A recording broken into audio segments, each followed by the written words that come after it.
We are the group number 2. There are 6 members in our group. I would like to thank organizers for giving this opportunity. Our research title is an econometric approach to evaluate the climate variability impact on wheat crop yield in India. This is the outline of our presentation. So this research we aim to highlight the major insights and results that emerge from our study. Climate change. Climate change is one of the biggest challenge we are facing today. The problem of human-induced climate change came into force and drew the attention of scientists and policymakers when IPCC was established. The effect of climate change are manifold, and there is a need to create awareness and to study the impact of climate change on various sectors of the economy. Agriculture and climate change are mutually dependent. There is a need to understand the impact of climate change on the agriculture. There is an effect of climate change on agriculture in various aspects. Then global warming is a gradual increase in Earth's temperature, generally due to the greenhouse effects caused by increase in the levels of CO2 and other pollutants. The increasing greenhouse gases resulted in global warming by 0.74 degrees Celsius over the past 100 years. 11 of the 12 warmest years were recorded during the 1995 to 2024. Then IPCC 2001 estimated projections on temperature predicts that an increase of 1.8 degrees Celsius to 4 degrees Celsius by the end of the century. Now I would like to invite my other group member to continue the presentation. Thank you. Okay, thank you, ma'am. Madam has told about the concept of climate change and global warming. Now I would like to tell about the impact of climate change on South Asia. Here, one of the review we have conducted, Nelson et al. He has conducted a study in the year 2009. He estimated that productivity of rice, wheat, and maize could drop by 14%, 49%, and 19% by 2050. Here we can observe how productivity of wheat will be dropped by 49%. Okay. Here next review, Ariel et al. And Lutz et al. Conducted a study, and they observed that heat stress, shifting monsoon pattern, and unsuitable water demand can make the agricultural land in the Indus, Ganges, and Brahmaputra river basin unsuitable for cultivation.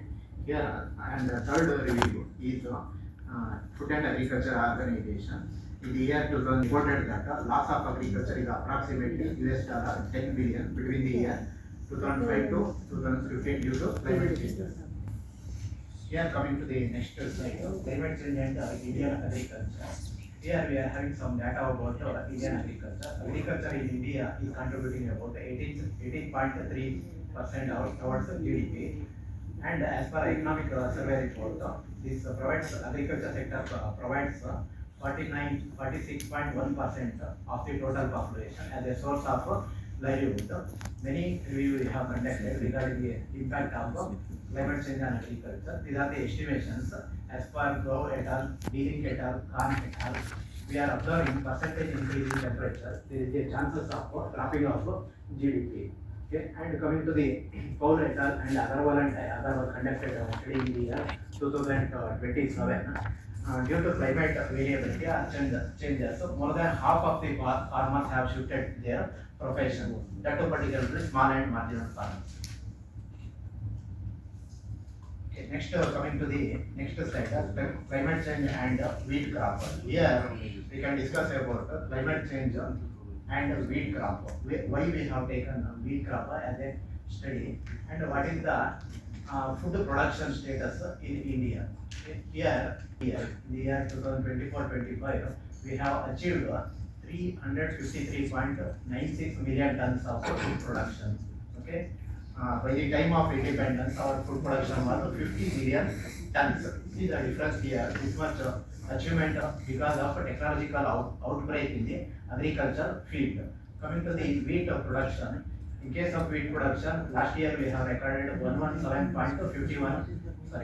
million tons of wheat production. Okay, here wheat is the one of the sensitive crop with respect to the weather. Wheat comes under temperate crop, and rice comes under tropical crop. Temperate crops are almost sensitive to the cool weather, almost sensitive to the weather. And this one wheat crop prefers cool weather. The optimum temperature for this wheat is 17 degrees centigrade to 23 degrees centigrade. If the temperature is less than 17 degrees centigrade and more than 23 degrees centigrade, crop will go to the dormant stage. That means there is no respiration takes place and photosynthesis takes place. And maximum tolerable temperature for this wheat crop is 34 degrees centigrade. If temperature crosses 34 degrees centigrade, crop will lead to the senescence stage. That means the aging takes place.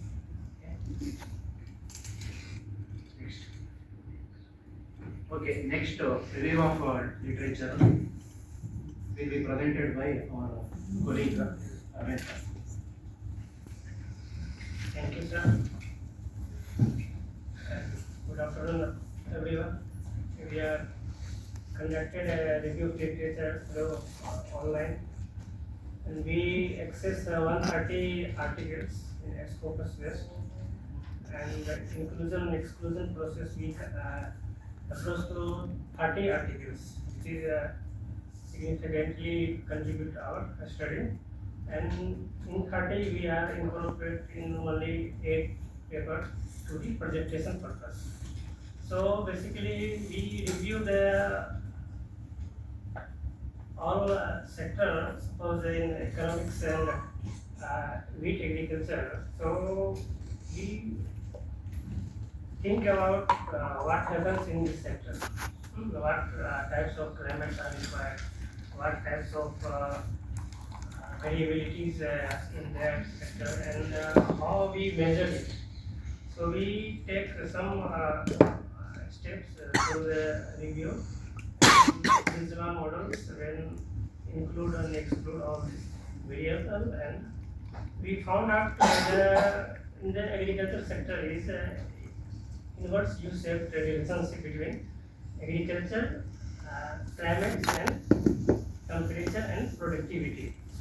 So many theories are there. Suppose if we focus on the Cobb-Douglas production function and agriculture productivity, they identified the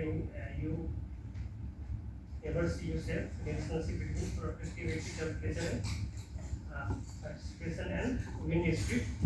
So some part is a positive impact and some is negatively affected.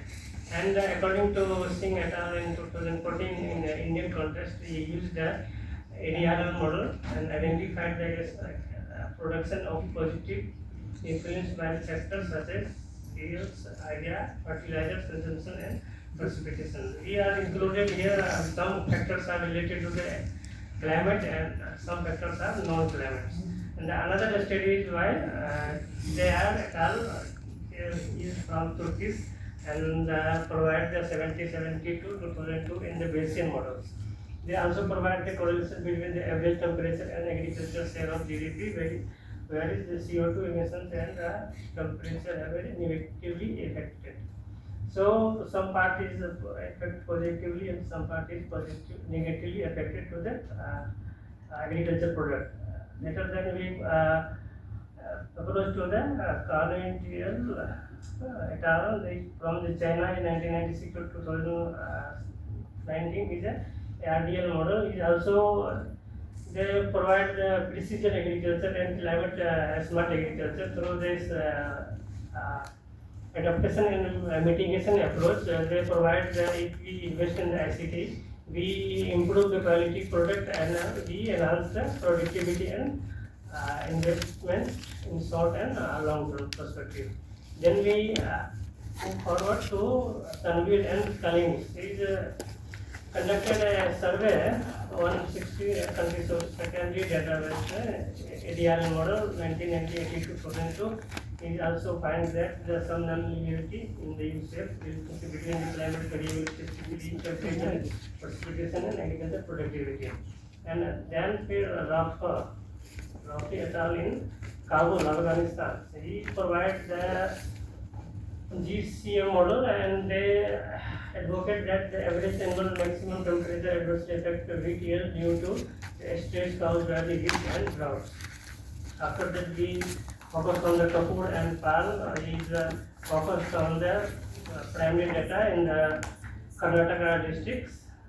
So in 2019, through the theory of propensity score methods, they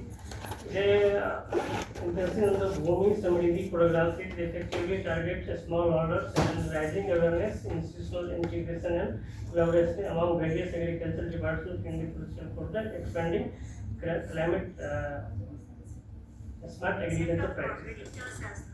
Then we focus on the data.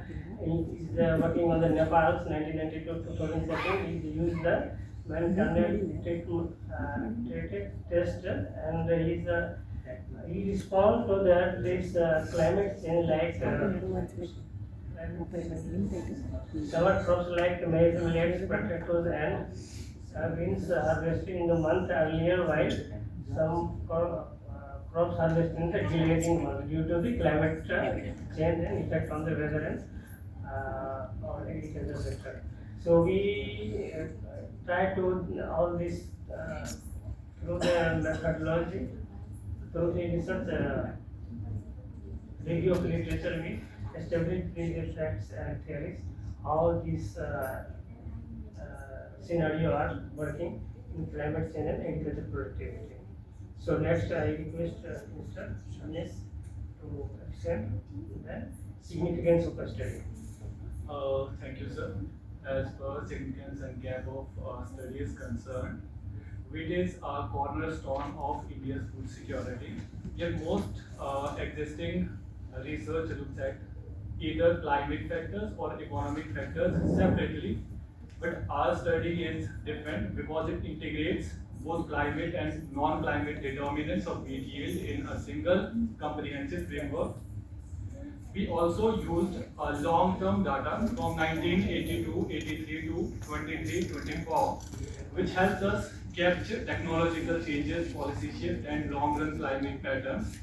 Another strength of our work is that we incorporated non-linear effects, since wheat does not respond uniformly to changes in temperature, rainfall, or inputs. Methodologically, we applied advanced econometric techniques such as ARDL, ECM, and stability diagnostics, ensuring most reliable and robust results. The findings from this study directly support evidence-based policy making, particularly in the area like credit, fertilizer use, and managing price volatility. Finally, previous research, including Naresh Kumar et al. 2014, shows that wheat is highly sensitive to weather variations, making our integrated assessment timely and highly relevant. For research framework, I would like to request Dr. Nancy ma'am.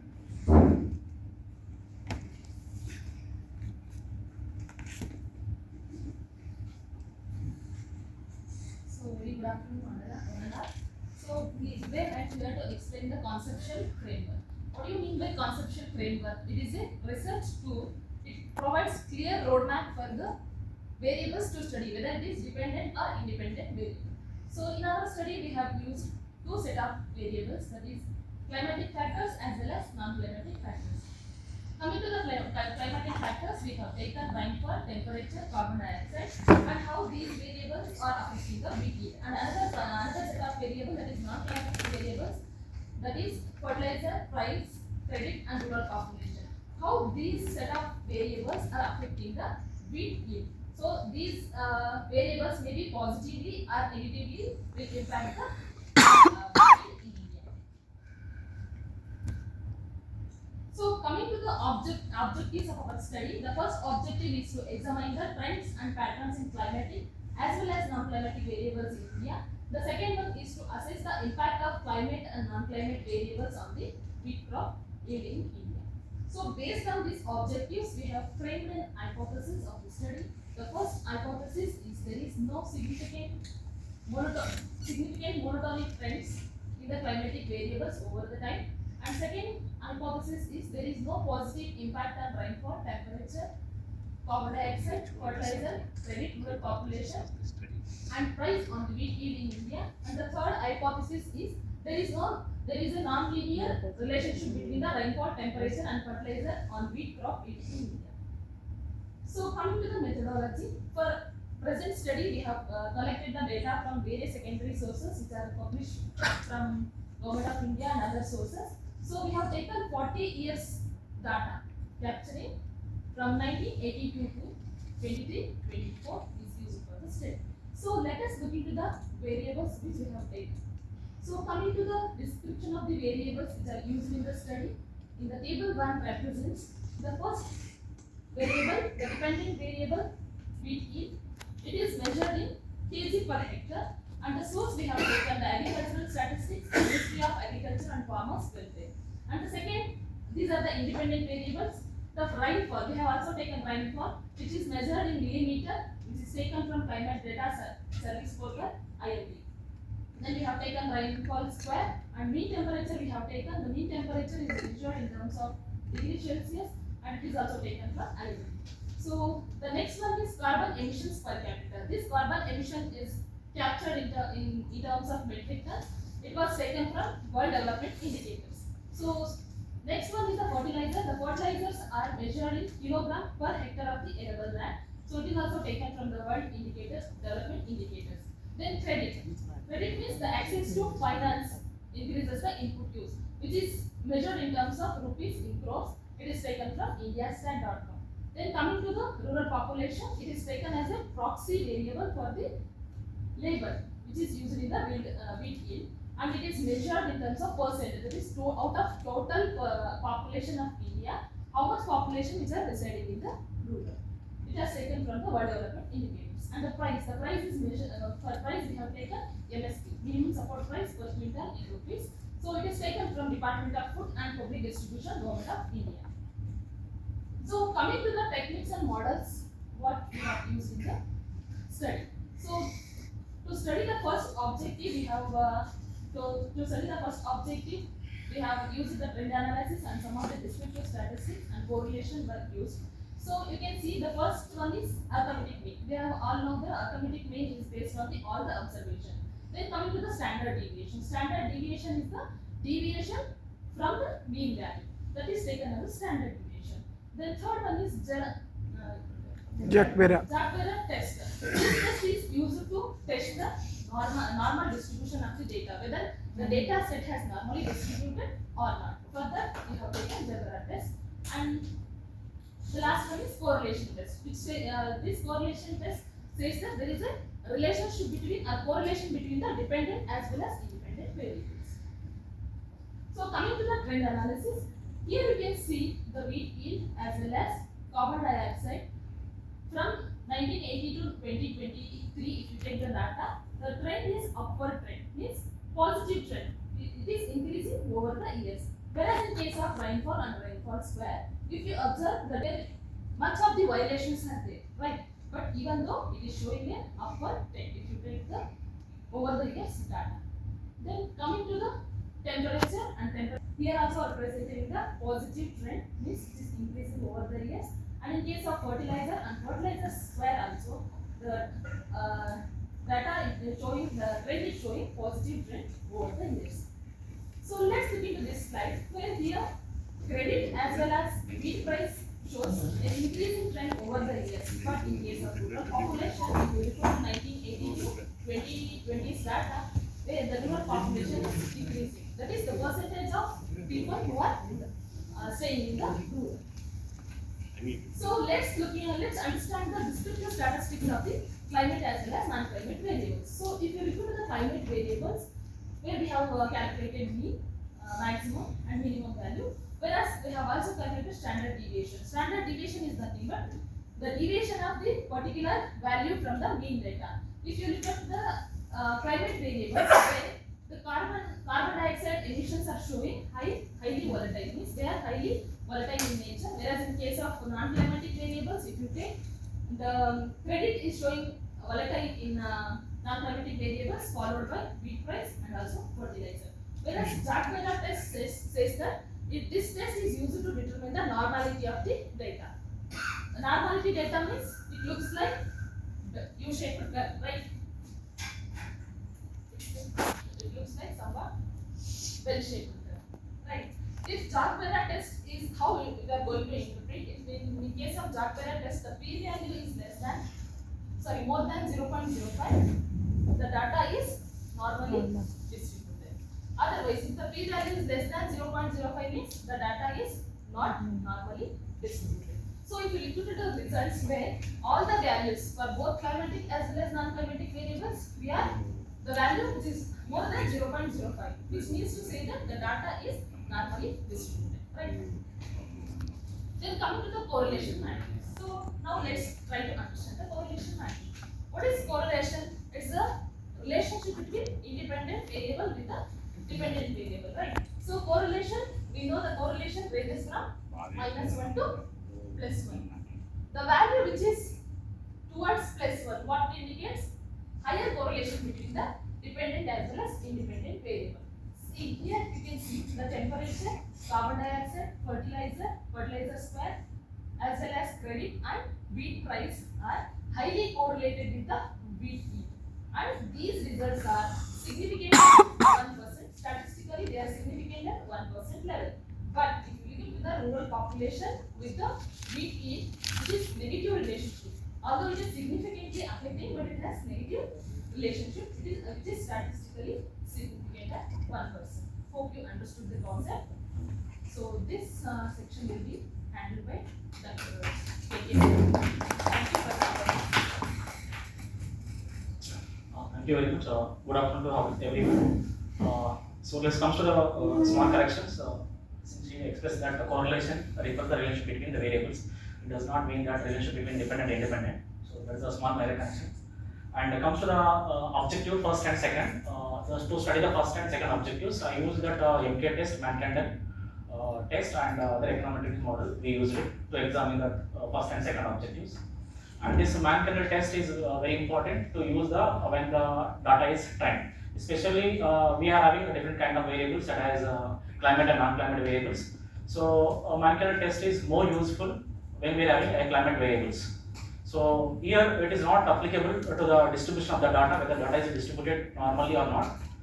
And if you are going to take into account that World Meteorological Organization, they recommended that this test is to detect the trends in a set of hydrological data. And this is the formula for the Mann-Kendall test. That sum of I is equal to 1 to n is equal to 1.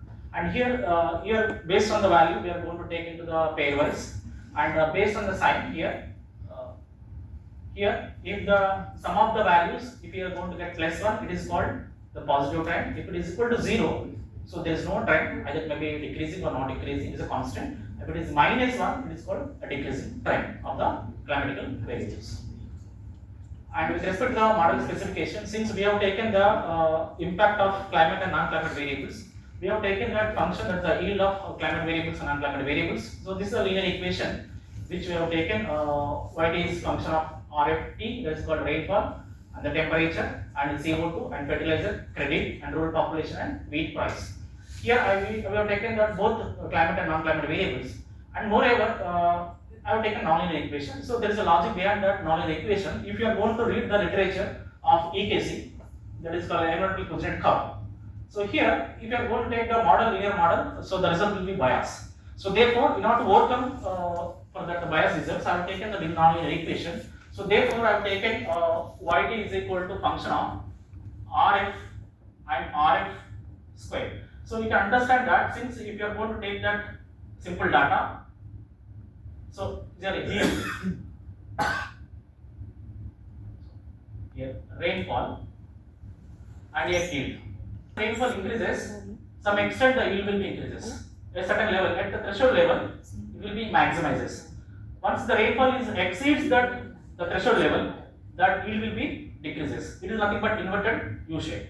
So in order to examine the inverted U shape, I use that nonlinear equation. So by considering the square variable in the and with respect to the, since we might observe here, I think when Dr. Nandini explained about different kind of variables here. Here, if you are going to look at the different kind of variables measurement, so all the different variables, one variable is measured in terms of kg, one variable is measured in millimeters, degrees Celsius, metric tons. So in order to overcome all the variables, so we use that logarithm, that is the natural logarithm. So we convert the data into natural logarithm to overcome from the heteroscedasticity. See, all the variables are converted into the natural logarithms to avoid the problem of heteroscedasticity and multicollinearity and volatility of the data. So therefore, that equation has been written with that natural logarithm, that is ln is equal to y and ln alpha 0 and beta 1 like this we have written.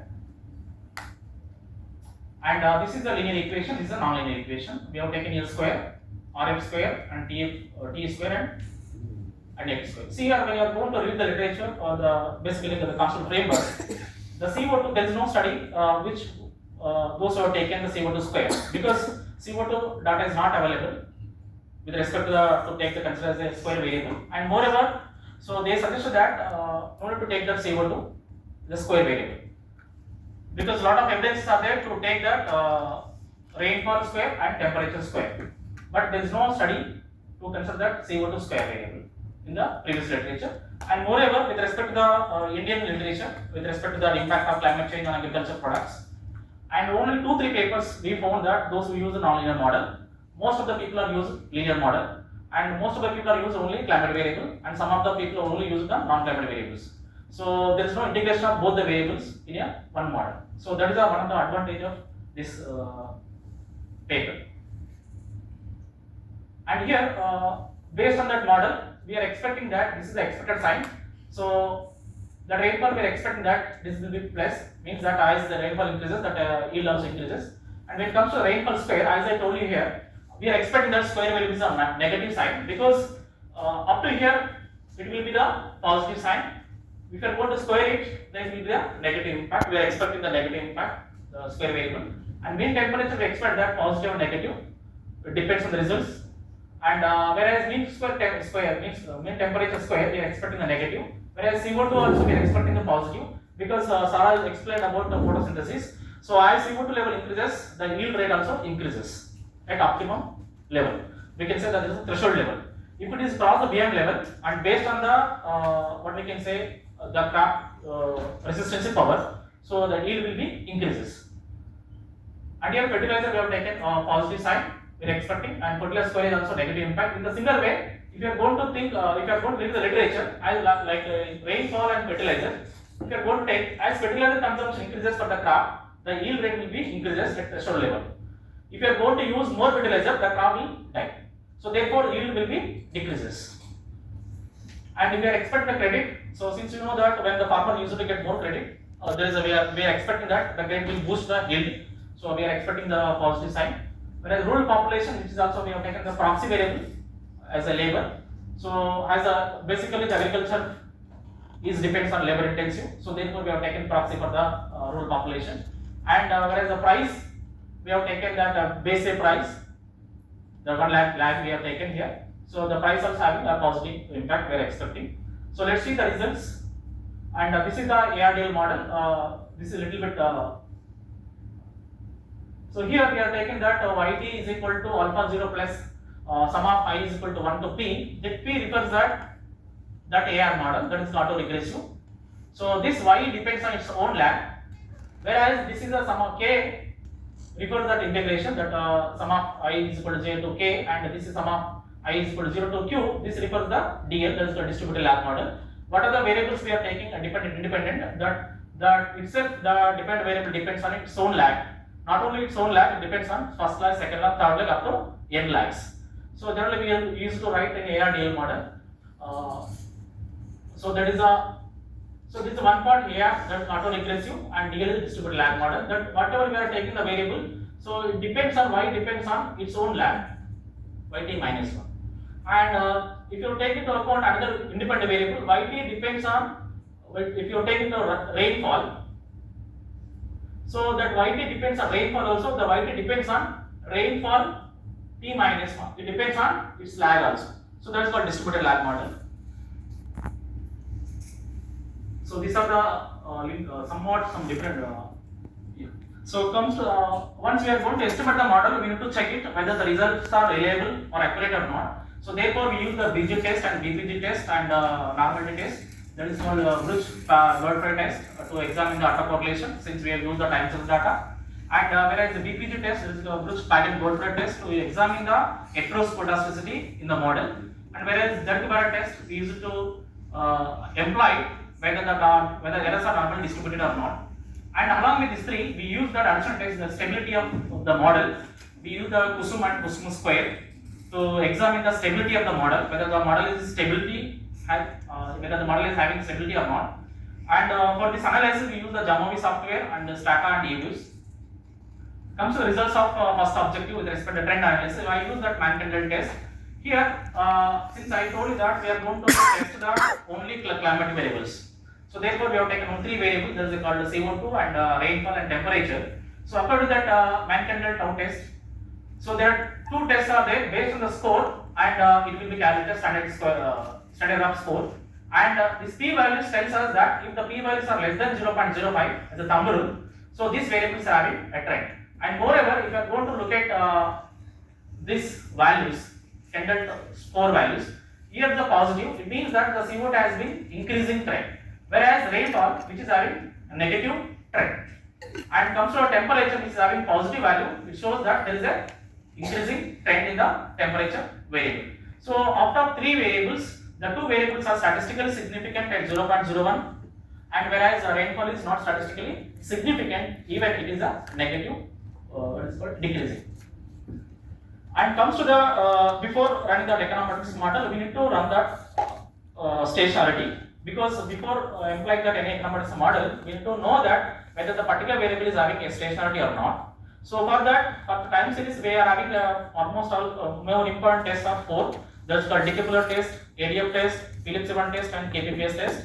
So we use that Phillips-Evans test, which is having an advantage that whenever there is a structural break in the data set, the PP test is more appropriate, and which is alternative to the ADF test. And if you are going to think about the data set which we have taken, you might have observed in the trend analysis, most of the variables are having a trend. There is structural breaks. I think you might have understood that Samriti Das lecture, she told that there is structural breaks. So therefore, since there is a structural break is there, so therefore we use the area PP test. So these are the PP test results. So we use that without intercept trend and with the trend, with the intercept and with the intercept trend, and at the same time we use that level form and first difference. See here, if you are going to look at the order of the integration of the variables, so almost most of the variables, almost we can say that 6 variables are having I0 process. It means that mean and variance of the error term is constant across the time period.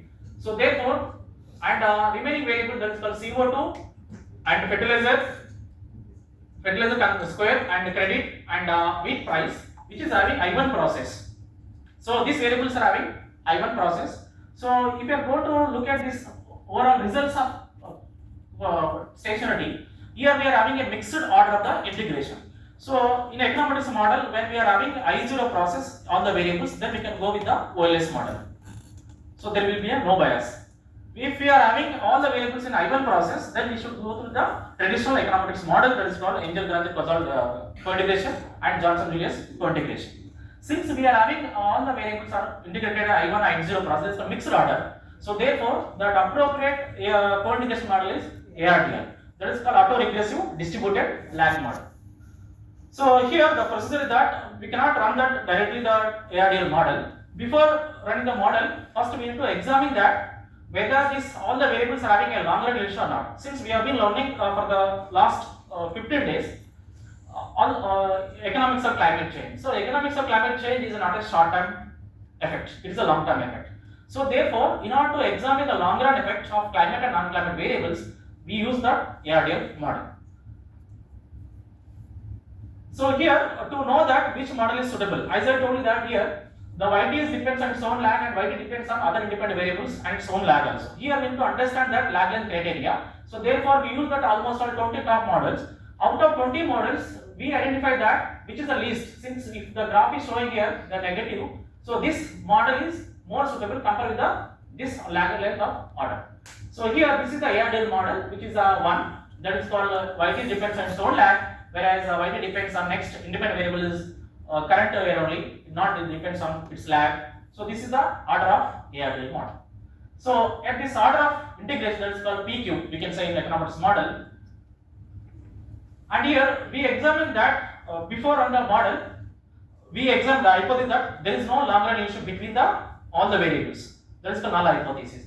So once in order to examine that hypothesis, we use that ARDL bound test. Then this bound test results shows that here the F statistics value is greater than its I0 order and I1, but it's the critical values, either I0 and I1 process. So if this F statistic value is greater than its critical values, either it may be 10%, 5%, 1%. In generally social science, we are going to take a 5% level, whereas science people they are used to take 1% level. Since if you are going to take 1%, 5% level, this F statistic is more than these critical levels, either 1% or 5%. So therefore, that hypothesis is rejected. We are accepting the alternative hypothesis. It states that there is a long-run correlation or long-run relation between the climate variables and non-climate variables. So when we know that there is a long-run relation between climate and non-climate variables with a yield, examine that how much, what extent the independent variables is causing the dependent variable, that is called yield. So therefore we use that ARDL long-run estimates. So here if you are going to look at these variables, here that yield, mainly if you are going to take climate variables, there is a rainfall square and temperature square, CO2 and fertilizer square, and credit and rural population and wheat. If you are going to take one by one, see here that RF, the rainfall, which is having a positive impact on yield, but which is not statistically significant. As we told that, since I mentioned that there is no positive impact of rainfall, so that hypothesis with respect to the particular variable which is accepted, since it is not statistically significant. But we are expecting positive, it is positive, but it's not statistically significant. When it comes to the rainfall square, since I told you that it will be inverted U shape. For example, here as rainfall increases beyond the threshold level, that yield actually decreases. It means that if 1% increases in rainfall square variable, it used to decrease the yield by 0.37%. Since we converted the data to logarithms, we used to represent in terms of percentage. When it comes to temperature, as I told you that mean temperature which is having, we are expecting positive or negative, and here we got the result positive. So as temperature increases, yield also increases at threshold level. So here if 1% increases in temperature up to the threshold level, that yield rate will be increased by this much percentage, which is highly significant at 5% level. When it comes to a temperature also, if it is cross the threshold level, that it used to decrease the yield level by almost all. If 1% changes in temperature square variable, it used to decrease the yield by 117.83%. When it comes to the carbon dioxide, CO2, see here we are expect that positive relationship. As I told you that as 1% increase in carbon dioxide, it leads to the yield growth rate. As I told you that with respect to photosynthesis. So as the carbon dioxide increases, it affects positively on the growth of the plant because of photosynthesis. This is a scientific word. So here whatever we expected in the hypothesis that with respect to this also not statistically significant, but which is having positive impact. When it comes to fertilizer, which is having, it depends on its own lag. So the fertilizer also is having a positive effect. It means that as fertilizer consumption increases, the yield rate will be increases. So which is also statistically significant. When it comes to fertilizer consumption square also, as I told you with respect to this EKG region. So if you are going to use the excess of fertilizer, it leads to the damage of the crop. So therefore the yield rate will be declined. Here with respect to this variable, so which is also not statistically significant, but there is a negative impact on the yield. When it comes to the credit, as I told you that the credit is having a positive impact on the yield. So here this is having a positive impact, which is also statistically significant with respect to this variable. We are rejecting the null hypothesis with respect to this variable. Comes to the rural population.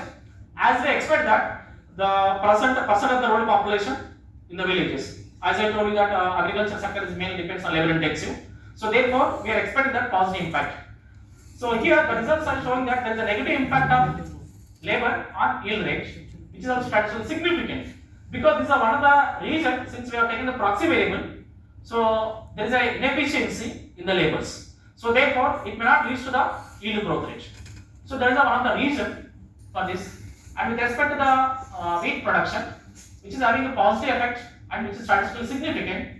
So with respect to this variable, we are rejecting the null hypothesis that there is a positive impact of price on the wheat crop. So this is the its own lags. That is called TSQ. That is called temperature square. So and CO2 and fertilizer square, the credit. So these are the variables also having some significance. So with respect to these variables, so with respect to the variable, we rejected some hypothesis, we accepted some hypothesis. Since I mentioned only one variable with respect to the climate and non-climate variables. Yeah, as I told that, so it comes to the theoretical background. So as I told that rainfall shows a positive linear effect with respect to the RF, while negative and significant coefficient for the square term, that is called rainfall square. The confirm that non-linear, that is called U-shape. If you are going to convert this, that is called inverted U-shape. So this indicates that there is a higher hill up to the certain threshold level. When it comes to temperature also is having positive, then its square value is negative. It is also supposed to support the inverted U-shape curve. So when it comes to this, all the findings of agroclimatical theory, we suggest that biological limits to the both thermal and moisture tolerance of the crop. Overall, the climate variables demonstrate that yield is highly sensitive to changes in the heat and moisture stress. The presence of square terms, which is nothing but square variable of 3, that is called rainfall, temperature and fertilizer, confirm that meaningful non-linear relationship between these variables. And when we come to know that there is a long-run relationship between the variables, then we need to understand that whether there is any short-term relationship or not. So therefore, in order to examine the short-term relationship, we use the ECM, that is called error correction model or mechanism. So here, when you are going to run that ECM model, here we need to bother about only co-integration value, this value. So if this co-integration value is negative, it confirms that there is a short-term relationship, and at the same time, when there is a disequilibrium in the over a period of time, then how much of percentage there, nothing but speed of adjustment. So if it is negative and significant, there is a speed of adjustment in the model. So here this value is negative and as well as significant. It shows that there is a short-term relationship is there, and moreover there is a high speed of adjustment towards to the disequilibrium. And this model is having almost adjusted square is 0.72. It means that 72% of the variation dependent variable explained by the all independent variables, that is called climate and non-climate variables. And moreover, if you are going to look at the Durbin-Watson test itself, which is close to the 2, so I am assuming that there is no much autocorrelation problem in the model estimates. And not only this autocorrelation, we need to examine that, as I told the diagnostic test, whether all the results are reliable or not. First, I use that Ramsey test. What are the equation I used it, whether that equation is specified correctly or not. This Ramsey is one of the author from a economic institution, and the reset means regression equation specification error test. So I use this Ramsey test. So here I assume that before on the model specification is correctly. So since the probability value is more than 0.05, I accept the null hypothesis that it shows that model is specified correctly. And another test is the normality of the errors, whether the errors are normally distributed or not, which is one of the property or assumptions of CLRM. And this graph shows that all the errors are normally distributed. This is called graphical representation. If you are going to look at that test, the probability here, if the probability value is more than 0.05, it shows that the data is normally distributed. As she mentioned earlier also, the hypothesis that data is normally distributed. So since the probability value is more than 0.05, it shows that the data is normally distributed. And another test we use the BG test for the autocorrelation.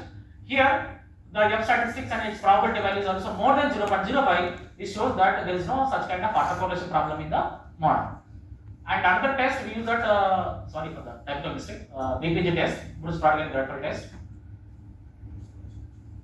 And here also F statistics and its probability value is more than 0.05. It shows that your assumption is that all the errors are normally, there is a no heteroscedasticity or there is a homoscedasticity. So if the probability value is more than 0.05, we are accepting the null hypothesis. That means that the errors are normal, errors are having mean and variance is constant across the time period. And another test which is also important, the Kusum and Kusum square test for the stability. So this first test is the Kusum test. If this blue line, if it is in between the two red lines, the model is stable. If it is cross the red line, either lower bound and upper bound, the model is not maintain the stability. So another test, the Kusum square. So here also the blue line which is having a in between. So therefore this model is specified correctly. So there is no instability in the model. So based on this all the results and diagram test, this tells us that all the model estimates are accurate and more reliable. And comes to the discussion part with respect to the our study in the previous literature. Here, if you are going to take into account the nonlinear effects of the temperature, see this our present results are very close to these results, Roberts, Lee and Tanguy Colley in 2024. So this shows that the crop will rise with temperature up to the crop specific threshold level as we got positive effect. And the second one, the rainfall with respect to variable, which is having an inverted U-shape. This Matai et al. They found that the optimal monsoon rainfall threshold in India yields decline via the threshold level. Since we got our rainfall square is inverse related, so therefore my present results are aligned with this literature. And the nonlinear monsoon, that is called rainfall. Here also, this regional analysis document inverted U-shape threshold level between the monsoon characteristics of the crop. The consider the here that study relationship with respect to nonlinearity. So our results also very close with the same 2020 results. And with respect to fertilizer also, the empirical work done by the Macadar et al. In 2017. So here that irrigation and fertilizers contributes to the yield growth. So our results also is having positive impact with respect to the fertilizer. So this is also very close to this result. Moreover, present results also connected with some literature here. So these are the connected results. So CO2 emission had a negative impact on agriculture in the agriculture GDP, which is done by the Thayer et al. In 2025. Since we got a negative positive threshold level, but whatever the data they have taken, so they have taken as a CO2 as an independent variable. GDP is agriculture GDP is a dependent variable. So they examined that relationship between the two variables. The CO2 has a negative impact on agriculture GDP. So which is also connected with the present results. And average temperature adverse effect on yield. So this is done by the Raufi et al. In 2024, which is presented by Ramesh, all the results. So here that average temperature adverse effect on the yield. Whereas in our study, that average temperature is having a positive impact on the yield rate with respect to yield graph. And no strong precipitation of rainfall effect in some mountain context. So this study, the Podolin saw in 2016 in particular Nepal. So there is no significant effect on the climate variables. These are the discussion with the previous literature, how our studies differ with the previous study and how our studies differ with the other studies. So based on the results, there are some suggestions. Promote the micro irrigation is very important factor, since I also consider that micro irrigation, that is irrigation to the food crops. Since due to the multiplicity problem, we remove that irrigation variable from the model. So that is one of the lacuna. So therefore, that is how I am giving that. Even though we have taken the irrigation area, but micro irrigation is impact positively on the growth of the crop. And this is a suggestion that promote the micro irrigation to prevent the yield loss from excessive rainfall. Second one, develop a heat tolerant and climate resilient crop varieties. For example, our data also shows that since there is a heat and stress is more, so it will adversely affect on the crop yield. So therefore, we need to develop a heat tolerant and climate resilient crop varieties, nothing but genetically modified crops. And strengthen the real-time agro-weather advisories to help the farmers. Since sometimes the farmers is unable to get the information from the different extension officers in their villages. And we need to develop that real-time agri-weather advisories to help the farmers adjust the planting and management decision to the non-linear climate risk. And increase the fertilizer accessibility, since the fertilizer is having a positive impact. So in rural areas, as we know that the consumption in the overall macro level, the production is increases, but it does not reach the farmers. So therefore, increase the fertilizer accessibility and balanced nutrition management. And expand the institutional credit availability to the farmers to increase the yield rate. But that also we need to extend that institutional credit in time. And promote mechanization and labor saving technologies, since labor is having a negative impact on the yield. So therefore, the suggestion is that the promote mechanization and labor saving technology, since labor scarcity is there in the villages due to the MGNRA also. Previously we discussed about the impact of MGNRA and labor availability.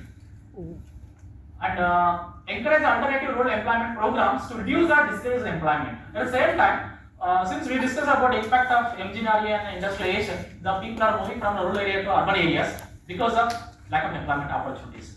And this mainly, if you are going to agriculture is seasonal employment. So therefore, encourage alternative rural employment programs when there is a crop for the rural people. And ensure the stable and remunerative price for the particular crop to maintain farmers' incentives for yield enhancing the investment. And the promote integrated soil water management practices to increase the yield. This is also very important with respect to the climate change. And another way is that it strengthen the crop insurance scheme also. However, there are a lot of insurance schemes are there, but which is not reaching to the farmers, and they do not have much awareness about this crop insurance. When there is a heat is more or temperature increases, when rainfall is exceeds, so they used to get loss. In order to overcome from the loss, they are supposed to take the crop insurance. So therefore, we need to strengthen this insurance. Okay, this is the reference which we have done, and only few are being presented here. And thank you for your patience. And finally, the suggestions, please. Any suggestions? They have questions, not suggestions.